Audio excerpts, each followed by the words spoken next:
आज भगवान के जन्म के बाद पूतना आई।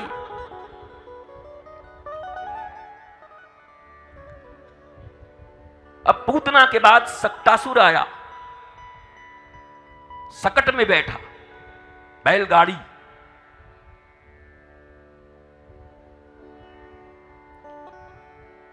मैया ने बैलगाड़ी के नीचे टांग दियो कन्हैया को, और जितने दूध, दही, माखन ये सब बैलगाड़ी के ऊपर लाद दिए महाराज, रख दिए, और सब हाई कर रहे हैं। और कन्हैया चिल्ला रहे हैं, रो रहे हैं। भाई बालक का बल क्या है, बालक को कुछ नहीं तो रोएगा, मैया देखेगी। और मैया तो व्यस्त है, गोपी आ गई हैं, लाला का करवट बदलने का उत्सव हो गया है। पर अब सक्तासुर का वध हो गया, तो बड़े दिन से सक्तासुर का वध करते आ रहे हैं। हुई सक्तासुर तुम हो भैया, अभी तुम तो बचे ही हुए हो। भागवत में तो तुमने वध करवा दिया सक्तासुर का, पर तुम्हारे भीतर बैठा हुआ सक्तासुर कब मरेगा? ये कोई राजा रानी की कहानी नहीं। पहले मैंने कह दिया, एक था राजा एक थी रानी, दोनों मर गए, खत्म कहानी। सक्तासुर, कन्हैया ने एक लात मार के गाड़ी को पलट दिया। मैया मानवे को तैयार नहीं कि इतनो छोटो छोरा कहां ते मारे वो।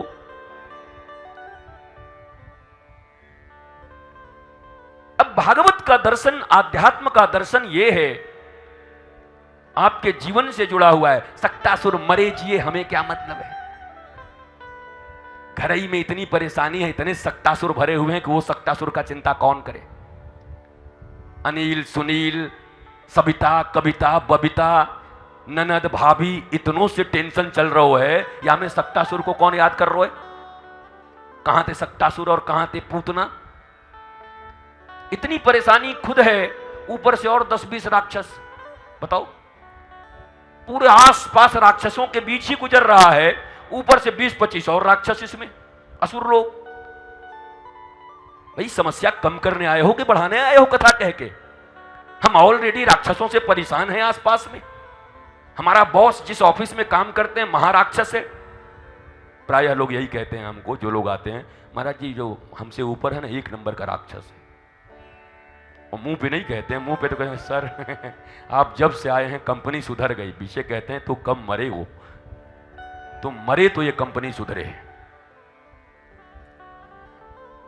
तो सक्तासुर का अर्थ है रसेश्वर कन्हैया हैं, कृष्ण हैं, उनको नीचे कर दिया और रस को ऊपर कर दिया। दूध, घी, माखन, मलाई, रबड़ी। पांडे जी अब मैं बहुत प्रसन्न हूं, अब तो 2-3 किलो रबड़ी आ रहा है आपको हमारे पास। हमारे वो विंध्याचल से एक पंडा हमारे सेवक हैं, और एक हैं प्रयागराज से, दोनों पंडित जी। अब बस समझ लीजिए कि वो तो कह रहे हैं कि आज तक इतनी कृपा भगवान कृष्ण ने हम पर नहीं की जितनी बलदाऊ जी ने हम पर किया है। रबड़ी मिले तो ये भगवान बदल लें। कल इनको अगर काशी में भोलेनाथ के यहां 5 किलो रबड़ी कोई दे दे तो कहेंगे वाह भैया, बलदाऊ जी ने ख्याल ना ही राखो, देखो तो महादेव ने कितनो ख्याल राखो।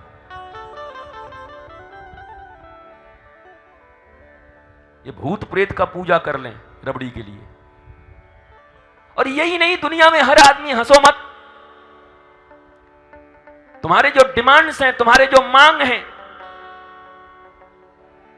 पैसे पैसे पैसे, प्रतिष्ठा, तुम्हारा काम होना चाहिए, उसके लिए चाहे जिसकी पूजा करने को कहा जाए तुम राजी हो? नहीं हो? और तुम्हारे पति जो जहां काम करते हैं ना, जहां पे, उनसे भी पूछ लेना। घर में अगर तुम गैया का गोबर उठाने को कह दो, हमें तो क्या समझ रखी है, गोबर उठाने तू क्या करेगी, पर अपने जो चीफ एग्जीक्यूटिव इंजीनियर साहब हैं, उनके कुत्ता की लेड़ी उठा रहे हैं वो। भाभी जी ने कहा तो गलत है तो बोलो। उनको ठेकेदारी चाहिए, उस ठेकेदारी के लिए हम भाभी जी भाभी जी भाभी जी भाभी जी भाभी जी भाभी जी भाभी जी बहुत अच्छा कुत्ता आपका है भाभी जी गजब बहुत भाभी जी। अरे आज कहाँ चला गया वो, आज आया नहीं है, क्या हुआ भाभी जी? ये यहीं पर ये कर दिया। भाभी जी मेरे रहते हुए आप ऐसे करके, इतना प्यार से उसको साफ करता है कुत्ते की लेड़ी को। वो जानता है ये कुत्ते की लेड़ी नहीं है, 50 करोड़ का ठेकेदारी इसमें रखा हुआ है। भाभी जी की प्रसन्नता ही काफी। क्या ये भावना नहीं है आपकी, हमारी नहीं है? तो कहां धर्म, कहां न्याय, कहां नीति, कहां श्रद्धा? 5,500 वर्ष पूर्व भगवान ने सक्टासुर का वध करके सारे भारतवासियों को यह ज्ञान दिया कि जीवन में अगर रस ऊपर हो जाएगा, रसेश्वर नीचे हो जाएंगे, तो तुम भी असुर की तरह हो जाओगे, जिंदगी का आनंद नहीं ले पाओगे। सक्टासुर का वध इसलिए किया कि भैया जीवन में रस नीचे रहेगा और रसेश्वर कृष्ण सदा ऊपर रहेंगे। जो कुछ भी करो यह सोचो कि क्या यह कृष्ण को अच्छा लगेगा। सोचते हो? नहीं। कितने लोग हैं जो कहते हैं नहीं। और धर्म की साधारण परिभाषा यही है, थर्मामीटर है ये। थर्मामीटर से बुखार मापो और थर्मामीटर से धर्म माप लो। थर्मामीटर यही है, थर्मामीटर। क्या ये जो कर्म है, क्या ये श्री कृष्ण को अच्छा लगेगा, मेरे इष्ट को अच्छा लगेगा? क्या ये धर्मानुकूल है? क्या भगवान ऐसा चाहते हैं? कब सोचते हो भगवान कैसा चाहते हैं? ये कब भगवान से हम पूछते हैं? हम क्या चाहते हैं भगवान को सिर्फ लिस्ट बताने जाते कि हमको ये चाहिए। अब इसको भी आप धर्म कह देते हो, हम कैसे मान ले व्यासपीठ पे बैठ के? हम भी करे ना करे पर मानेंगे तो नहीं साहब। उद्धव, कल हमको कौन बोला महाराज यहीं पर, बड़ा बढ़िया कोई, अब बड़ी बढ़िया गोष्ठी हो रही थी, बोला उद्धव तो विदेश से पढ़ के आयो। कौन ने कहो, मैं याद नहीं है, पांडे जी ने कहो ना कौन ने कहो, वो बड़ो आनंद आयो, हमें एक नया भाव मिला। बड़ा उद्धव विदेश से पढ़ के आया। आप मैकोले कहते हैं ना, तो बृहस्पति से, पृथ्वी के थोड़ी थे, बृहस्पति से पढ़ के आए, अलग यूनिवर्सिटी से पढ़ के आए, तो उनका विद्या थोड़ा अलग था।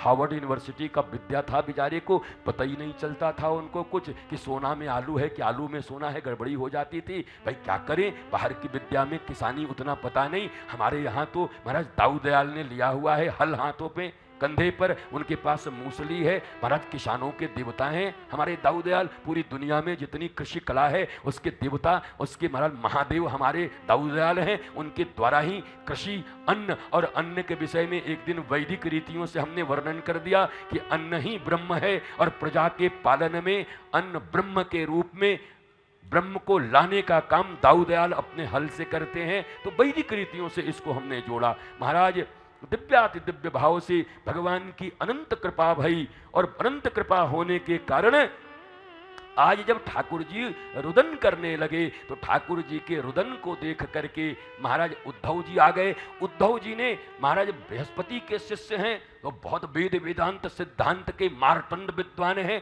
उन्होंने पढ़ रखा था कि भगवान सदा मुस्कुराता है, आनंदित रहता है। महाराज वो न तो पैर से नहीं चलता, बिना आंखों के देख लेता है। और यहाँ तो महाराज माखन चुराने वाले ठाकुर हैं।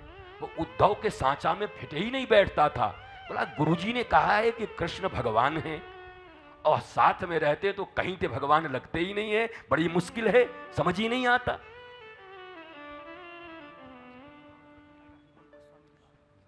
अच्छा, हमारे नंदगांव से, लाला के गांव से डॉक्टर हरिमोहन गोस्वामी जी जो भागवताचार्य हैं, तो भागवत जी को प्रणाम करने और दास के ऊपर कृपा करने आ गए हैं, लाला की कृपा लेके।